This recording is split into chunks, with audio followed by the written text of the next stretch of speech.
Welcome friends. मैंने CGPSC prelims के लिए भारतीय दर्शन का एक वीडियो सीरीज स्टार्ट किया है। तो उस वीडियो सीरीज का आज ये दूसरा वीडियो है। आज मैं आपको वेद, उपनिषद और गीता के बारे में बताने वाला हूँ। तो मैंने आपसे पहले भी बोला है कि हमें हर चीज़ डिटेल में नहीं पढ़नी है, तो मैं भी इस वीडियो में वही चीज़ बताऊँगा जो कि एग्ज़ाम के लिए ज़्यादा मायने रखती है। तो मैं पॉइंट वाइज बताऊँगा और जो सीजीपीएससी प्रीलिम्स से क्वेश्चन आ सकते हैं वही आपको बताने वाला हूँ। तो मैंने आपको 5 स्टेप बताए थे पढ़ाई करने के लिए, उसका वीडियो भी आप देख लीजिएगा। सीजीपीएससी प्रीलिम्स के लिए जो 5 स्टेप हैं। तो पहला स्टेप है सिलेबस को समझना। तो यह है सिलेबस सीजीपीएससी प्री का। आपको इस सिलेबस को भी याद रखना है। क्वेश्चन यहाँ से भी पूछे जाते हैं, जैसे कि स्याद्वाद किस दर्शन के अंदर आता है, तो आप सिलेबस ही देख के आंसर कर सकेंगे कि ये जैन के अंदर आता है। व्यवहारिक वेदांत किसने दिया था? स्वामी विवेकानंद। तो आप सिलेबस ही याद करके आंसर दे सकते हैं। तो ये था पहला स्टेप। दूसरा स्टेप होता है एनालिसिस करना प्रीवियस ईयर क्वेश्चन पेपर का। तो उस पर भी वीडियो मैं ला चुका हूँ, आप आई बटन पे क्लिक करके देख लीजिएगा। अब आते हैं हम तीसरे स्टेप पे, अच्छे से अध्ययन करना, पढ़ाई करना। तो अब मैं आपको वैदिक साहित्य के वर्गीकरण के बारे में बताऊंगा। तो वर्गीकरण में पहला है 4 वेद और उसके संहिता। तो वेद का शाब्दिक अर्थ होता है ज्ञान, यानी कि नॉलेज। तो वेद का ये था शाब्दिक अर्थ, और इसमें लिखा हुआ है संहिता। तो जो वेद है वो मंत्रों का एक संग्रहण है। तो जब इन मंत्रों का पाठ किया जाता है तो उसी को संहिता बोला जाता है। अब वर्गीकरण में दूसरा है ब्राह्मण। तो वेदों का कई ऋषि मुनियों ने एक सार लिखा था और उस पर एक ग्रंथ लिखा था। तो अलग अलग वेदों के जो सार लिख के ऋषि मुनियों ने एक ग्रंथ बनाया, उसी को ब्राह्मण कहा जाता है। अब वर्गीकरण में तीसरा है अरण्यक। तो अरण्यक का शाब्दिक अर्थ होता है जंगल से संबंधित या वनों से संबंधित। तो कई ऋषि मुनियों ने वनों में रहकर कुछ कुछ ग्रंथों का रचनाएं की थी, तो उसी को अरण्यक कहा जाता है। चौथा है उपनिषद। तो उपनिषद का शाब्दिक अर्थ होता है कि गुरुओं के चरण में रहकर अध्ययन करना, उनकी ज्ञानों को लेना। तो ये उपनिषद का अर्थ है। और उपनिषद जो होता है वो वेद का ही अंग होता है। वेदों के आखिरी में कुछ कुछ अंग होते हैं, उसी को उपनिषद कहा जाता है। तो उपनिषद को वेदांग भी कहा जाता है। तो हमें जो भारतीय दर्शन है सीजीपीएससी प्री के लिए, उसमें हमें वेद और उपनिषद के बारे में पढ़ना है, ब्राह्मण और अरण्यक के बारे में नहीं पढ़ना है। तो अब हम जानते हैं वेद के बारे में। तो वेद धार्मिक ग्रंथ के बड़े निकाय हैं जो वैदिक संस्कृत से बने हैं और प्राचीन भारत में उत्पन्न हुए हैं। वे हिंदू धर्म के सबसे पुराने शास्त्र और संस्कृत साहित्य की सबसे पुरानी परत बनाते हैं। कहा जाता है कि वेद एक पीढ़ी से दूसरी पीढ़ी तक मौखिक संचरण से गुजरे हैं, इसलिए उन्हें श्रुति के रूप में भी जाना जाता है। प्रत्येक वेद का मंत्र पाठ संहिता कहलाता है। तो अगर हम इसको समझें तो जो वेद है वो हिंदू धर्म का सबसे प्राचीन ग्रंथ है, शास्त्र है, और ये जो है संस्कृत में लिखा गया है। और ऋषि मुनियों ने अपने शिष्यों को ये जो है बोल बोल कर समझाया था। तो ये जो है एक पीढ़ी से दूसरी पीढ़ी जो है मौखिक रूप से आई हुई है, मतलब लोगों ने बोल बोलकर इसे दूसरों को समझाया है, इसलिए लोगों ने सुनकर इसे समझा है, इसलिए इसको श्रुति भी कहा जाता है। और मैंने आपको बताया कि वेद जो है मंत्रों का संग्रहण है। तो जब इन मंत्रों का पाठ किया जाता है उसी को संहिता कहते हैं। तो 4 वेद हैं। तो पहला वेद है ऋग्वेद, दूसरा है सामवेद, तीसरा है यजुर्वेद और चौथा है अथर्ववेद। तो अगर हम एग्जाम पॉइंट ऑफ व्यू से देखें सीजीपीएससी प्री के लिए, तो ऋग्वेद सबसे ज्यादा इंपॉर्टेंट है। तो आपको मैं आगे ऋग्वेद बताऊंगा। हाँ, लेकिन आपको मैं सामवेद, यजुर्वेद और अथर्ववेद अपने नोट्स में दे दूंगा। वो आपको मैं टेलीग्राम चैनल पे दे दूंगा, तो आप मेरे चैनल को भी ज्वाइन जरूर करिएगा। उसका लिंक आपको डिस्क्रिप्शन में मिल जाएगा। तो अब हम जानते हैं ऋग्वेद के बारे में। तो पहला है ये ऋग्वेद जो है 10 पुस्तकों में विभाजित है और उन 10 पुस्तकों को मंडल कहा जाता है। अगला है ऋग्वेद में 10,600 श्लोक हैं और 1028 भजन हैं। अगला है किसी भी इंडो यूरोपीय भाषा में सबसे पुराना ग्रंथ है ऋग्वेद। फिर अगला है ऋग्वेद की रचना 1700 ईसा पूर्व में की गई थी। ये थे ऋग्वेद के बारे में। अब इसमें क्या क्या ज्ञान है उसके बारे में जानते हैं। तो दुनिया की उत्पत्ति के बारे में ऋग्वेद स्पष्ट रूप से समझाता है, और ऋग्वेद जो है देवताओं का महत्व भी समझाता है और एक व्यक्ति कैसे संतोषजनक और सफल जीवन जी सकता है, इसके लिए बहुत सारी सलाह दी गई है ऋग्वेद में। अगला है, जो ब्रह्मांड का विकास हुआ है उसे प्रजापति ने किया है। तो ये जो प्रजापति हैं वो प्रारंभिक ईश्वर हैं और सृष्टि के सिद्धांत भी हैं। अगला है, भजन को सूक्त रूप में जाना जाता है जो कि अनुष्ठान में इस्तेमाल करने के लिए रचे गए हों। तो अनुष्ठान और यज्ञों में जो जो भजन प्रयोग होते हैं उसे सूक्त कहा जाता है। फिर है अगला, जो मुख्य देवता हुए हैं ऋग्वेद में वो है इंद्र। तो इंद्र जो है सबसे प्रमुख देवता है ऋग्वेद के। और अन्य देवताएं जो कि प्रमुख है वो है वरुण जो कि आकाश देव है, और अग्निदेव और सूर्य देव। और जो भगवान शिव हैं जिन्हें कि तूफान और पहाड़ों के देवता रुद्र भी कहा जाता था ऋग्वेद में, वो उतने महत्वपूर्ण देवता नहीं है ऋग्वेद में।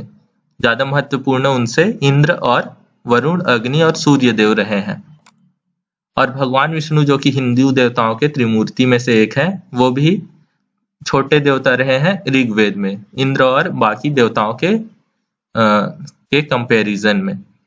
तो क्या बोलते हैं, जो त्रिमूर्ति हैं ब्रह्मा विष्णु महेश, तो ब्रह्म को ही प्रजापति कहा जाता था, बाकी जो विष्णु और शिव भगवान है उन्हें इंद्र देवता से कम महत्व दिया गया है ऋग्वेद में। अगला है गायत्री मंत्र। तो जो गायत्री मंत्र की रचना हुई है वो भी ऋग्वेद में हुई है। फिर अगला है वर्ण व्यवस्था समाज का, जो कि 4 विभाजन है, और पुरुष सूक्त भजन जो है वो ऋग्वेद में दिया गया है। और ऋग्वेद में जाति व्यवस्था की जो मूल अवधारणा थी वो आज भी आधुनिक हिंदू समाज में प्रचलित है। तो जो वर्ण व्यवस्था ऋग्वेद में शुरुआत हुई थी वो आज भी चली आ रही है। तो ये था, यहाँ से कुछ कुछ क्वेश्चन आते हैं, जैसे कि आया है पुरुष सूक्त भजन किस वेद में है, तो वो आता आंसर ऋग्वेद। और यहाँ से और क्या क्या क्वेश्चन आ सकते हैं आप ये जान लीजिए। यहाँ से आ सकते हैं कितने श्लोक हैं, कितने भजन है ऋग्वेद में, और गायत्री मंत्र किस वेद में दिया गया है ये भी आ सकता है। अब ये था, और जो सामवेद, यजुर्वेद, अथर्ववेद है उसका नोट्स मैं अपने टेलीग्राम चैनल पे डाल दूंगा। अब हम जानते हैं उपनिषद के बारे में। तो उपनिषद में टोटल 200 से ज्यादा उपनिषद हैं, लेकिन जो जो पाया गया है जिन्हें अच्छे से माना जाता है वो है 108 उपनिषद। उसके बाद उसमें से जो प्रमुख है वो है टोटल 13। तो 13 उपनिषद को प्रमुख माना जाता है। और उपनिषद में क्या क्या बातें बताई गई है, तो पहली चीज है आत्मा। तो आत्मा जो होती है व्यक्ति का सबसे महत्वपूर्ण तत्व होता है। शरीर होता है लेकिन उस शरीर को चलाने के लिए एक आत्मा चाहिए होती है। उसके बाद है ब्रह्म। तो ब्रह्म जो है परम वास्तविकता है जिससे सब कुछ उत्पन्न हुआ है। तो उपनिषद में ये दोनों बातें सबसे ज्यादा बताई गई है, इनका एक्सप्लेनेशन अच्छे से किया गया है आत्मा और ब्रह्म का। उसके बाद है एक अगला वर्ड रीत, ये आप सिलेबस में पाएंगे। तो रीत का मतलब होता है प्राकृतिक नियम। ये क्वेश्चन पहले पूछा गया है कि रीत का मतलब क्या होता है, तो आप वहां पे आंसर सिंपल दे सकते हैं, प्राकृतिक नियम। तो उपनिषद में 2 बातें प्रमुख रूप से बताई गई है, आत्मा और ब्रह्म, ये आपको याद रखना है। फिर और भी कुछ कुछ बातें हैं जो बताई गई है उपनिषद में। तो इसमें निम्नलिखित अवधारणाओं के बारे में दार्शनिक विचार भी शामिल है। पहला है त्याग, त्याग के बारे में समझाया गया है। फिर है शरीर और ब्रह्मांड। तो हमें अपना शरीर का रख रखाव कैसे करना है, हमें किन चीजों को त्याग करना है, अपनाना है, उसके बारे में। और ब्रह्मांड की रचना कैसे हुई है, जो कि ब्रह्म शब्द के ही आसपास जिक्र हुआ है, उसके बारे में उपनिषद में बताया गया है। अब 13 प्रमुख उपनिषद हैं, उनके बारे में जान लेते हैं। तो पहला है बृहदारण्यक उपनिषद। तो इसका शाब्दिक अर्थ है बड़े वन। बृहद मतलब बड़े और अरण्यक मतलब वन। तो यह था शाब्दिक अर्थ। और इसमें जो है आत्मा के बारे में प्रमुख रूप से बताया गया है। फिर अगला है छंदोग्य उपनिषद। तो इसका शाब्दिक अर्थ होता है कविता। छंद, छंद मतलब होता है कविता। तो यह है शाब्दिक अर्थ। और इसमें एक मंत्र है तत् तद्म असि, ये मंत्र है। और इसमें जो है जो मंत्र है उनका उच्चारण कैसे करना है और उनसे हम कैसे मोक्ष प्राप्त कर सकते हैं, इसके बारे में इसमें बताया गया है। फिर अगला है तैत्तिरीय उपनिषद। तो तैत्तिरीय का कोई शाब्दिक अर्थ नहीं है, ये एक ऋषि के नाम पे रखा गया है, ये एक शिष्य के नाम पे रखा गया है मुख्य रूप से। तो ये वो है, और इसमें जो है ब्रह्म को कैसे जानना है हमें, इसके बारे में बताया गया है। फिर अगला है ऐतरेय उपनिषद। तो ये नाम भी जो है एक शिष्य के ऊपर रखा गया है, ऋषि के एक शिष्य के ऊपर। इसका भी शाब्दिक अर्थ नहीं है। इसमें एक मंत्र है प्रज्ञानम ब्रह्म, तो उसमें हमें ब्रह्म के बारे में जानना है, जो भगवान है उनके बारे में जानना है। अगला है कौशितकी उपनिषद। तो इसका भी कोई शाब्दिक अर्थ नहीं है, ये भी नाम पे पड़ा है।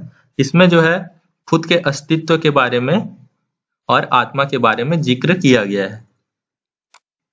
फिर अगला है केन उपनिषद। तो केन का मतलब होता है कि कहाँ से उत्पन्न हुआ, ये क्या है, क्यों है। तो इसमें हमें इन सभी चीजों के बारे में बताया गया है, और इसमें भी कैसे हम ब्रह्म को प्राप्त कर सकते हैं, खुद से ज्ञान प्राप्त करके, इसके बारे में बताया गया है। अगला है फिर कथा उपनिषद। तो कथा का मतलब तो आप सभी जानते हैं, लेकिन इसका नाम कथा उपनिषद इसलिए पड़ा है क्योंकि इसमें नचिकेता और जो यमराज है उनके बीच में एक सवाल जवाब की श्रेणी चली थी, उसी के ऊपर ही से कथा उपनिषद कहा गया है। तो इसमें नचिकेता और यम के बारे में बताया गया था। तो नचिकेता ने 3 क्वेश्चन पूछे थे यम से, उसके बारे में बताया गया है। फिर अगला है ईश उपनिषद। तो इस उपनिषद का शाब्दिक अर्थ होता है जो कि ईशवस्य से बना है। तो इसका मतलब होता है, ईश का मतलब होता है भगवान या मास्टर, और वस्य का मतलब होता है कि घिरा हुआ। तो ऐसा चीज जो कि भगवान से घिरा हुआ हो, उसका मतलब होता है ईश उपनिषद। तो इसमें जो है हमें कर्म करने के बारे में समझाया गया है। अगला है श्वेताश्वतर उपनिषद। तो इसका शाब्दिक अर्थ होता है सफेद घोड़ा। ये क्वेश्चन पहले पूछा गया है, तो ये आप याद रखिएगा। इसमें जो है जो प्रारंभिक चीज है जिससे ब्रह्मांड बनी है, उन सभी चीजों के बारे में बताया गया है। फिर अगला है मुंडक उपनिषद। तो मुंडक का शाब्दिक अर्थ होता है किसी चीज को मिटाना या हटाना, या फिर जो बाल हटाते हैं उसका मतलब होता है मुंडक। तो इसमें हमें यह बताया गया है कि हमें कैसे समस्याएं हैं जो इस संसार की समस्याएं हैं, उनसे हमें कैसे मुक्ति प्राप्त करना है, हमें मोक्ष कैसे प्राप्त करना है। फिर अगला है प्रश्न उपनिषद। तो प्रश्न का अर्थ भी सभी जानते हैं, सवाल करना या सवाल पूछना। तो इसमें 6 प्रश्न को उत्तर दिए गए हैं, अलग अलग प्रश्न हैं, और इसमें जो है व्यक्ति को कैसे जीवन जीना है इसके बारे में बताया गया है, उसका अस्तित्व के बारे में बताया गया है। फिर अगला है मैत्री उपनिषद। तो मैत्री का अर्थ सिंपल है, सामने वाले से मित्रता करना या दया की भावना रखना। तो इसमें जो है जो आत्मा है उसके बारे में बताया गया, आत्मा की प्रकृति कैसी होनी चाहिए और हम कैसे खुशी प्राप्त कर सकते हैं, शांति प्राप्त कर सकते हैं, उसके बारे में मैत्री उपनिषद में बताया गया है। फिर अगला है मांडुक्य उपनिषद। तो मांडुक्य का मतलब कई जगह मेंढक होता है और एक प्रकार का एक घोड़े का एक नस्ल भी होता है। तो मांडुक्य का 2 शाब्दिक अर्थ है। इसमें जो है जो ओम है, ओम शब्द, उसके बारे में अलग अलग चीजें बताई गई है, उसका उच्चारण कैसे करना है और उसके बारे में अलग अलग डिटेल में बताया गया है मांडुक्य उपनिषद में। तो ये था उपनिषद।